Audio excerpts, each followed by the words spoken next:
Oke, baik. Ini karakter tadi karakter umum, ini karakter spesifik daripada pikiran spiritual. Ya, kalau tadi hal baik, ya, ini adalah pikiran baik, pikiran yang hidup, kehidupan, bukan kematian, ya, kebenaran, bukan kesalahan, bukan dosa. Jadi kalau kita mikir dosa kita terus, itu salah, itu bukan pikiran spiritual. Saya dulu pernah gitu. Saya tak pikir apa ya, kok Tuhan tidak mengabulkan doa saya kurang saleh, mungkin saya dosa. Tapi begitu saya makin saleh, saya malah tertuduh dosa lebih banyak. Nah, jadi bukan pikiran dosa juga ya, hanya pikiran benar. Pikiran berkat bukan kutuk.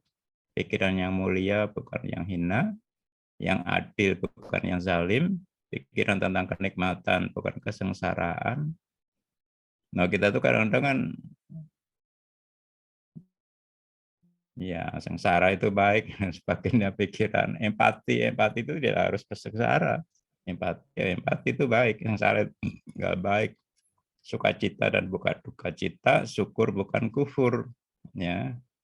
Syukur itu manfaat, kufur itu mudarat. Oke, ya itu. Nanti satu-satu bisa dielaborasi sendiri, ini lebih detail, ya bisa lebih mudah. Karakter spesifik yang lain dari pikiran spiritual adalah pemenang. Nah, kita harus menang di dalam pikiran dulu. Jangan jadi pecundang dari pikiran. Kalau pikiran sudah pecundang, ya sudah. Selesai sebetulnya. Jadi pertempurannya ada di pikiran. Nanti kita belajar tentang peperangan pikiran.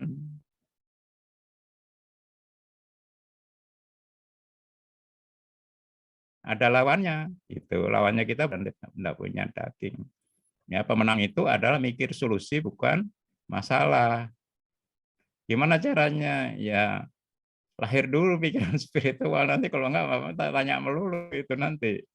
Ya, begitu datang yang dipikir apa bedanya mikir solusi sama masalah, beda.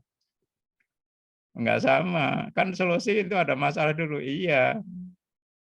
Ya, oke. Pikiran kendali mengendalikan bukan sebagai korban.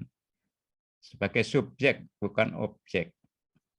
Pikiran yang damai, ya, tidak ketakutan dan kekhawatiran, beda. Ya, pikiran yang mengampuni, ya, tidak menyalahkan dan menuduh. Pikiran yang ikhlas bukan yang terikat. Pikiran yang bijak, toleran bukan yang fanatik. Ini pecundang semua. Kalau kita masih berdebat salah-salahan itu semua pecundang semua. Kita menuduh orang lain itu pecundang. Kita fanatik itu pecundang. Ya, jadi ini Bapak Ibu ya, nanti ini yang penting prakteknya ya. Ini bisa dielaborasi lebih banyak lagi. Ya, tapi saya enggak. Nah, 3 kanak-kanak ya, duniani, permainan dan sendoguro. Ya, itu seperti pikiran kanak-kanak. Ya, seperti Adam dulu waktu pertama, makanya dia telanjang enggak malu karena masih suci, masih polos, paling murni. Ya, yang percaya pada Allah, yang imajinatif, itu pikiran anak semua. Tapi kalau orang dewasa yang mikirnya yang dosa, kesalahan itu saja. Mereka-reka ya, mensiasati lah sekarang ada kata-kata yang lain. Yang cemar, yang menyangkal, yang banyak ketidakmungkinan daripada percaya. Jadi halangannya apa segala macam. Itu yang dipikir oleh orang dewasa karena memang sudah mengalami ya pahit getir hidup yang sebagian besar seperti itu, yang enggak salah. Tuh. 4 adalah pikiran yang merdeka, ya, terbebas. Bebas itu artinya apa? Merdeka itu punya pilihan. Itu namanya merdeka. Ya, kok terbelenggu, terpangsung itu sudah nggak punya pilihan, ya sudah terpaksa harus begitu. Nah, cuman Allah ngasih tahu, pilihlah yang baik. Gitu. Ya, itulah merdeka. Pikiran Tuhan, ya, Tuhan bukan hamba. Ini punya otoritas, hak. Ya, kalau terjajah, Buddha itu tidak punya hak. Ya, kalau di kitab suci punya hak untuk menerima anugerah Allah, punya hak otoritas kuasa, bahkan diberi otoritas kuasa Allah ya kepada manusia di bumi, ya punya pilihan, kemerdekaan memilih, punya otoritas kuasa untuk menerima anugerahnya. Itu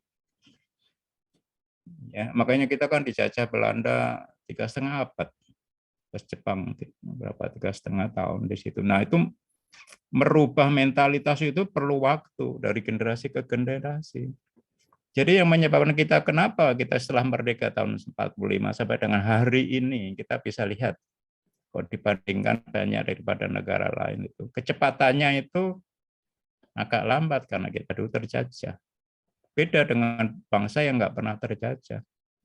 Itu beda karena itu mindset pikiran yang terjajah. Ya, jadi udah biasa nggak punya pilihan, nggak punya hak. Nah itu repot itu.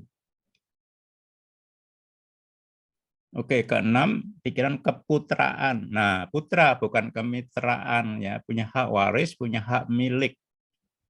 Ya, keturunan kalau dalam kitab suci keturunan spiritual dari Allah, ada roh Allah, roh dari diri Allah sendiri di dalam kita. Itu yang nggak pernah kita sadari, kita ngehin. Ya, itulah pikiran spiritual ada di dalam kita. Nah, nanti kita belajar. Ya, kalau kemitraan ya berdasarkan Anda seperti apa, itu namanya kemitraan. Pikiran yang kekal ya, yang langgeng dan punya visi kekekalan atau surgawi. Jadi tidak hanya yang mikir yang fana, yang kini dan fakta duniawi. Justru fakta duniawi itu kita sudah belajar itu adalah ilusi, panca indera, itu fata morgana.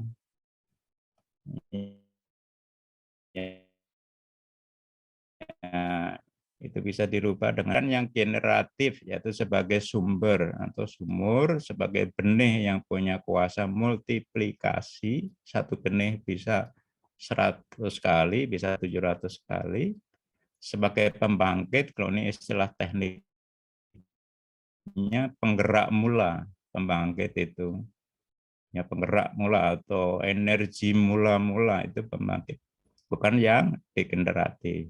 Ya, yang menguras, yang kerdil dan memunahkan atau pemunah. Nah, karakter spesifik ini adalah pikiran yang awal, yang perdana, ya tentang akar dan sebab, bukan yang akhir, yang purna, yang hasilnya saja atau akibatnya saja. Nah, kita tuh sering terbalik-balik antara awal dan akhir. Contohnya, saya mau tanya, terang dengan matahari itu duluan mana? Nah, pasti pikiran manusiawi kita melihat fakta yang ada, ya bahwa matahari dulu baru terang kan gitu ya. Karena sumber matahari itu sumber cahaya, sumber energi, sumber penerang. Itu menurut pikiran logika akal kita. Tapi itu kebalik. Salah menurut firman. Nah, ini kan repot ya. Ini saya kasih contoh. Ya, terang dulu baru matahari. Ya, karena di dalam firman penciptaan Allah itu kun fayakun itu hari pertama itu kun fayakun adalah jadilah langit dan bumi. Ini hari pertama. Ya, bumi masih gelap. Kedua baru jadilah terang. Maka terang itu jadi.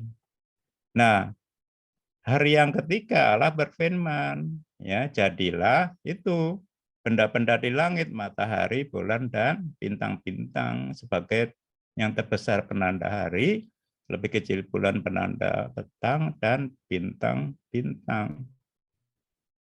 Jadi terang itu di hari kedua, matahari itu di hari ketiga. Jadi terang itu bukan dari matahari, salah. Terang itu adalah Allah sendiri. Dari Allah, dari perkataan Allah. Itu kita sudah kebalik. Nah, terus ini sekalian tadi, karena firmannya sama, bumi dan matahari duluan mana? Kalau Big Bang ya nanti galaksi dulu, ya dia jadi matahari banyak.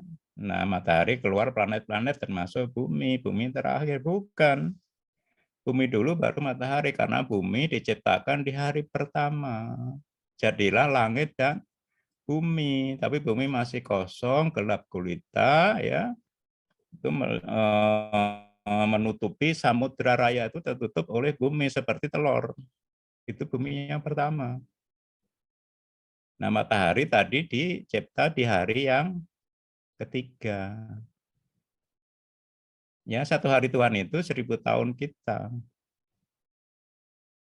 Nah, itulah makanya pikiran kita akan kebalik-balik. Mana ayam, mana telur, mana dulu coba mikir juga. Telur dulu apa ayam dulu? Kan kita bingung. Makanya kalau kita ada tuh masalah, kita mikir masalah, itu namanya telur dulu, bukan ayam dulu. Kenapa ayam dulu? Karena Tuhan menciptakan ayam, bukan menciptakan telur. Ya, satu ayam bisa bertelur banyak, satu telur tidak bisa menetas jadi ayam banyak. Nah, jelas ya. Jadi sumbernya siapa dulu di situ. Oke, terakhir karakter spesifik dari pikiran spiritual adalah pikiran iman. Ya, ini bukan iman manusia, tapi iman Allah yang dianugerahkan kepada manusia. Itu pikiran spiritual, salah satu potensinya adalah iman, bukan iman-iman yang diajarkan, itu beda. Ini sifatnya supranatural, artinya itu mengatasi hukum Allah, menginterupsi hukum Allah, alam, dan bersifat pewahyuan, ya.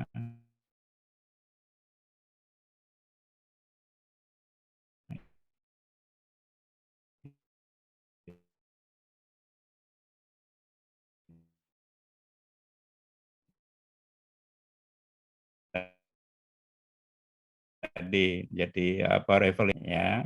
Terus penciptaan. Nah, ini penciptaan. Ini lawannya adalah tidak percaya, yang natural, yang ilmiah, dan yang lawannya penciptaan itu evolusif. Nah, makanya di antara ilmuwan yang menyelidiki, ya, geologi, ya, itu berlawanan, yang punya prinsip penciptaan dan evolusif. Nah, makanya dulu banyak di Amerika itu ahli-ahli geologi itu yang mencari bukti-bukti arkeologi semua. Ya, yang berjangka waktu ribuan tahun, ya. Itu apa namanya, dibiayai oleh institusi atau pemerintah, ya, untuk mendukung teori evolusi. Makanya jutaan tahun kan juga semua umurnya jutaan tahun, tapi kalau menurut teori penciptaan kun fayakun jadi. Nah, bumi ini mudah. Nah, penciptaan ini di dalam istilah arkeologinya adalah intelligent design. Nah, intelligent ini adalah desain yang cerdas. Ya, sebenarnya itu mengapa ya? Menjelaskan bahwa itu penciptaan, cuman dia nggak mau menyinggung Allah. Tapi di dalam karir apa tuh, apa arkeologis itu, ya, kalau dia menyinggung tentang intelligence design ini, itu dananya dicabut, nggak didanai lagi, harus mendukung evolusif. Tapi bukti-bukti semua banyak di bumi ini, bukan tentang alam semesta, ya, alam semesta kita nanti, iya, teori, ya, tapi dengan fisika kuantum yang teorinya lebih banyak bisa dibuktikan. Tapi ini kalau di bumi sendiri ini kita bisa melihat itu hasil penciptaan semua, bukan evolusi. Ya, seperti banjir Nuh dulu. Kalau kita lihat dari satelit itu dasar samudra India, Atlantik dan sebagainya itu kayak kayak anu ya, apa namanya, sesar di perut ibu yang melahirkan tuh. Jadi garisnya jelas. Kalau evolusif kan tutup lumpur itu, nggak kelihatan. Ya, masih banyak lagi, nah, dinosaurus dan sebagainya yang hidup jutaan tahun. Enggak, bumi ini masih muda. Ya, makanya ditemukan di di Amerika, di mana itu, di Texas ya. Kalau kita bisa lihat museum di sana ya, Creation Evidence Museum ya di Texas Amerika, itu banyak sekali buktinya ya bahwa bekas telapak dinosaurus itu tumpang tindih dengan telapak manusia. Jadi dinosaurus itu dulu hidup sama-sama manusia, bukan jutaan tahun. Ya itu bisa diukur, itu dinosaurus betul apa enggak, tekanan di dalam tanahnya itu bisa diukur. Itu tekanan cuman bikin lempung kayak orang bikin kuali itu apa betul-betul tekanan kaki dinosaurus. Nah, itu semua mendukung teori penciptaan. Ya, masih banyak lagi kalau kita bicara itu. Karena kalau kita sudah ke sini ya, penciptaan itu filosofi berpikir kita. Ya, tadi bagaimana kita berpikir, mindset kita yang percaya kepada Tuhan sebetulnya. Kalau evolusi enggak percaya kepada logika manusia. Nah, ini hati-hati. Nah, di Amerika jelas kalau kita nyinggung-nyinggung di sini nggak didanai. Tapi sekarang mulai berbalik karena teori evolusi ini banyak dibuktikan salah. Nah, teori aja buktinya nggak mendukung seperti itu. Ya, makanya kalau kita belajar nanti di sini kenal Allah dari Adam sampai dengan Nuh ya, Nabi Ibrahim, Musa, Isa Al-Masih dan Nabi kita Muhammad sampai dengan hari ini, itu jangka waktunya sampai dengan hari ini itu 6.000 tahunan. Ya, dengan hari penciptaan katakanlah 7 hari, ya 10, ya paling puluhan ribu tahun. Bumi ini masih. Ya, dan muda, makanya nanti ya kiamat gitu. Oke, ini sedikit karena kita hari ini belajar bukti ilmiah, ya sedikit agak ilmiah ya. Apa namanya tentang karakter dan sebagainya saya singgung mengenai penciptaan dan evolusi. Ini penting juga. Ya, karena membedakan antara pikiran spiritual atau pikiran manusiawi. Ya, itu Pak Jiran sudah 1 jam lebih ini. Jadi kalau kita lanjutkan bisa, cuma nanti tanggung jatuhnya. Ini apa? Kita harusnya supaya terpisah pemikiran audiensnya. Hari ini kita tentang karakter daripada pikiran spiritual, baru nanti next Zoom kita belajar tentang bukti ilmiah pikiran spiritual ini. Ini menarik ini ya. Jadi ini tadi bukti ilmiah sedikit disinggung dengan teori penciptaan dan evolusi. Oke, ini dari saya. Monggo kalau ada yang ditanyakan, silahkan. Monggo.